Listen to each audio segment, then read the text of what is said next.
T I کے رہنما اسد کیسر صاحب، سر کیا سمجھتے ہیں یہ 5 روز جو دھرنے کے تھے، حکومت میں کتنا پریشر بلڈ اپ ہو پایا؟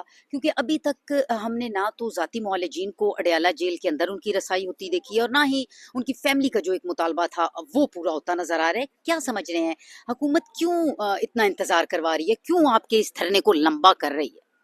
دیکھیں، سب سے پہلے بات تو یہ کہ ہم پولیٹیکل لوگ ہیں، جمہوری لوگ ہیں، اور ہم نے آواز اٹھانی ہے نا، ہم تو مطالبہ کر سکتے ہیں۔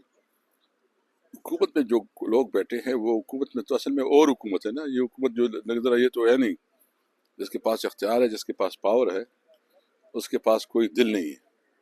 تو بس ہم نے اپنی آواز اٹھانی ہے پرامن طریقے سے، پیسفل طریقے سے، اور دیکھنا ہے کہ آگے کیا ہوتا ہے۔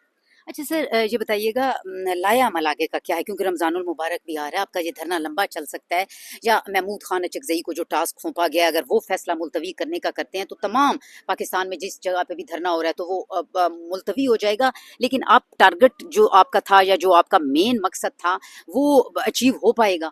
دیکھیں، ہم دیکھیں گے اگر ملاقات ہوتی ہے، کیا رپورٹ آتا ہے، کیا خبر آتی ہے، اس کے بعد ہم ڈیسائیڈ کریں گے کہ کیا کرنا ہے۔ اچھا سر، عمران خان کی جو کل کی رپورٹ ہے بڑی سوشل میڈیا پہ کنٹروورشل ہوئی ہے کہ عمران خان کی بنائی جو 85% چلی گئی، پھر کہا جا رہا ہے کہ گھڑی کی سوئیاں تک نظر آ رہی ہیں۔